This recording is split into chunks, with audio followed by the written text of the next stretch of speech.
financing water infrastructure in Utah is pretty important to us overall. And so I'd like to show you a couple of things. In your binder is the Lake Powell Pipeline Act. And you guys have had many conversations before, right?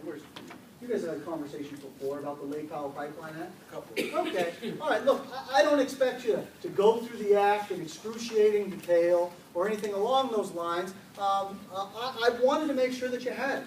There is a reason that the Lake Powell Pipeline Act was created, right? And it does some pretty important things. It makes some pretty important assumptions relative to how water would be developed in Washington County, some of that kind of stuff. I'm not going to go through the legalese that's included in here. I don't think that would be helpful as part of our discussion. But I do want to ask a question. Do you generally agree that the Lake Powell Pipeline Act generally controls how the pipeline will be developed and financed? Or is there disagreement about this? If you wouldn't mind giving me a yes or a no on this particular one, I would appreciate it.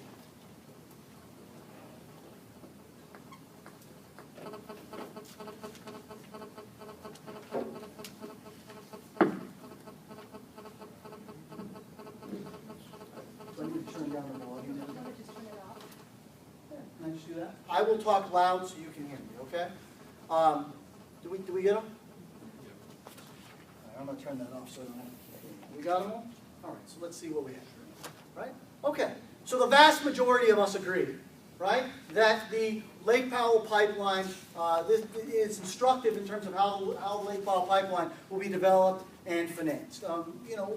Respecting the fact that we have at least one person out there that disagrees, if anyone would like to offer some comment in terms of why they would take the opposite of that, I think that we need to continue as a part of our discussion based on the concept, at least, that this is a pretty important document that ultimately will guide how the pipeline itself is both developed and financed. So let me offer the question. And again, with no air of criticism, there's no right or wrong answer to this question or any of the ones that we're going to discuss today, other than the one of do you know how to use the system, right? But there's no right or wrong answer. So let's have the conversation. Is there any discussion? Is there anyone that has concern about what the act is or what the act means passed in 2006? Okay. Well, if that comes up as we're going through, if there's anywhere that you feel like we haven't addressed this issue completely, please do let me know.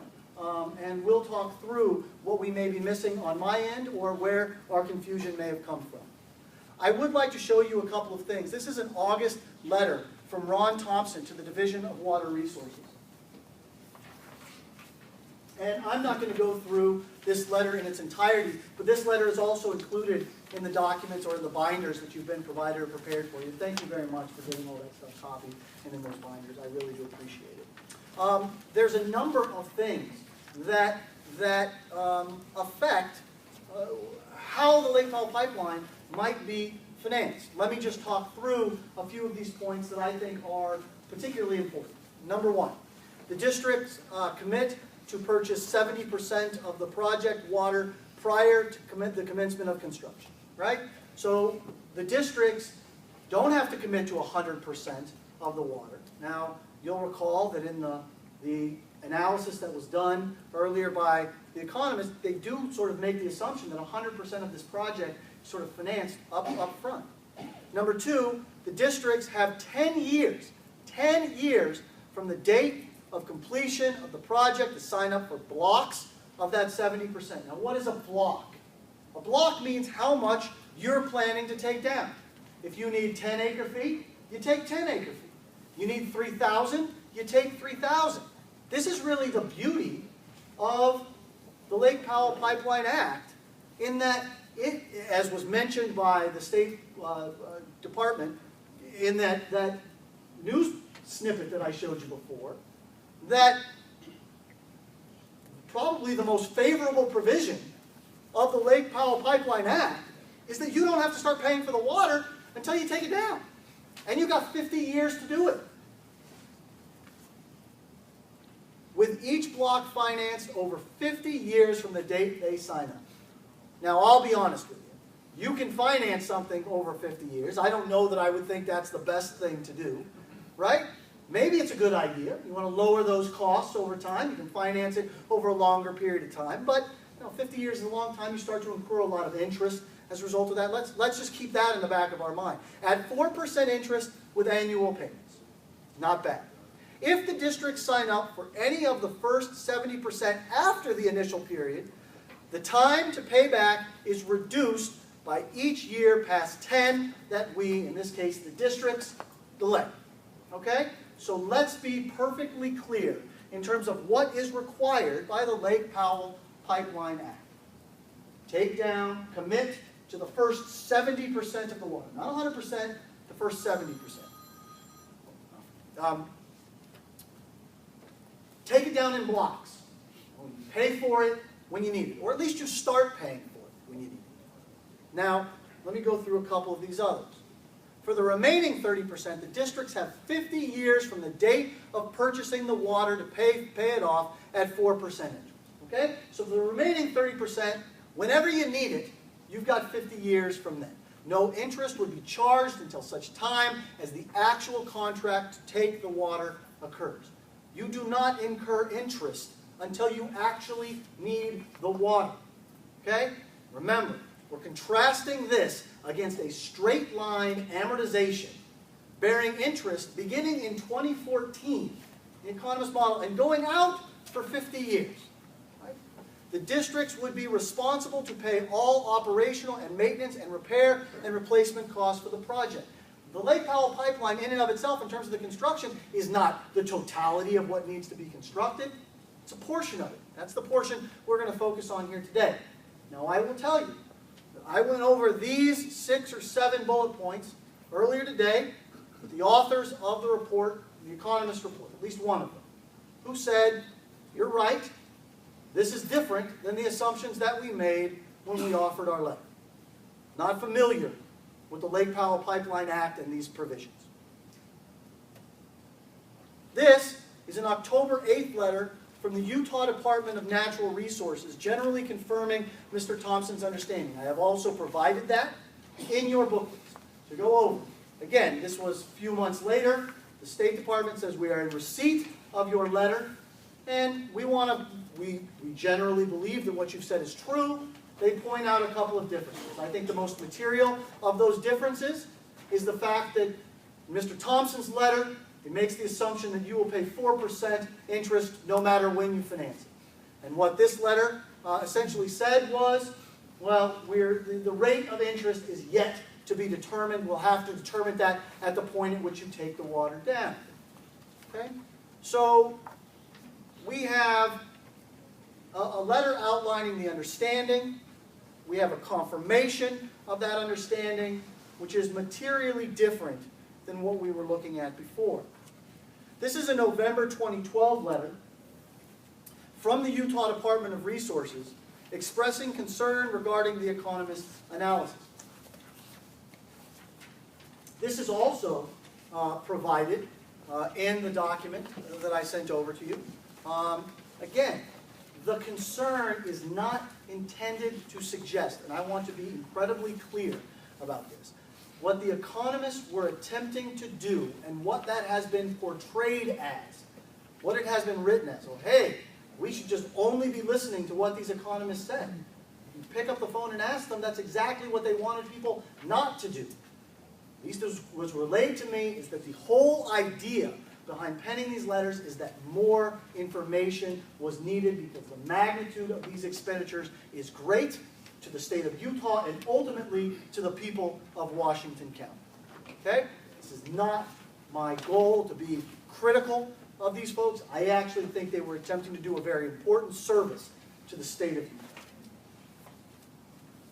Key problems is the faculty members have oversimplified the repayment of the project by the water conservancy districts. Project financing will not be a simple straight line amortization schedule as they have implied. Now, unfortunately, they used the same analysis again, I think with the intent of trying to raise awareness in other districts where they've written similar letters. Of course, the news report was in relation to one of those others, but the same problem exists. Okay, so agree with me, disagree with me, no problem. I will certainly defer to the better judgment of the state of Utah's Department of Water Resources to make sure, Department of Natural Resources, to make sure that we are applying the Lake Powell pipeline accurately. I tell you, and in addition to the work that myself and my colleagues have done, the work of the folks at the Washington County Water Conservancy have done, we're also working with the folks at Zion's Bank. I don't know if Matt is here or not. I know he's put in countless hours. Hey, good to see you back there, man. I didn't see you were back there. I know he has put in countless hours building a much more exhaustive model than the one I'm going to show you here today as we kind of work through some of the preliminaries. But it is their analysis, it is our analysis, it is the Washington County Water Conservancy District's analysis, and it is the Utah State Department of Natural Resources analysis that what these economists offered was not indicative of what the Lake Powell Pipeline Act calls for. So these calls, whether written in a bold effort to try and sway public opinion, either against me or against a project or what have you, simply is not helpful, and more importantly, for purposes of discussion, are simply not accurate.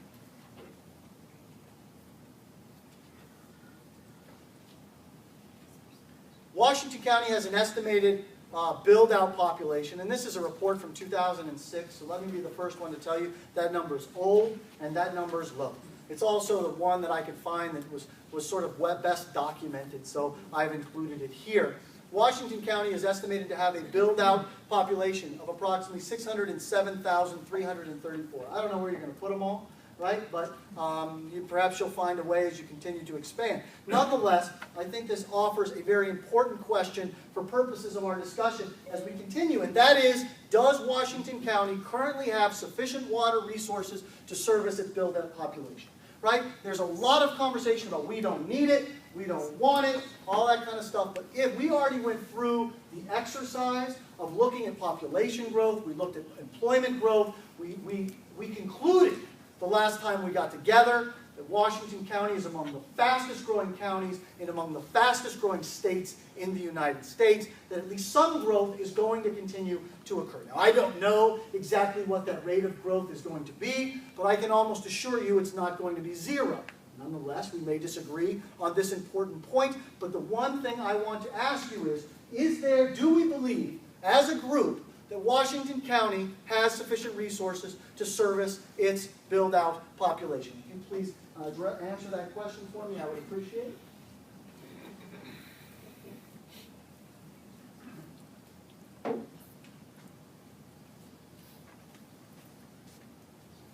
All right, there's two of you. You're holdouts. 17 more. Oh, is that it? Oh, all right, all right. It's good to have a team of 17 right behind you. Right? Okay. So the vast majority of us, 94% of the folks that are serving on this committee, believe that we do not have sufficient water resources to service the build-out population. I will also tell you that Dr. Lozada was nice enough, and I will certainly act in kind as we continue to go forward, was kind enough to give us his underlying economic models as they relate to his expectations of growth, price elasticity of demand. Those are complicated things that we won't go into. I would also tell you that even under his models with increases in demand and population growth, that he did show that Washington County is going to run out of water. That even with his assumptions in terms of conservation, and we'll talk more about that as we go, that the demand for water will outstrip the supply of water at some point in the future.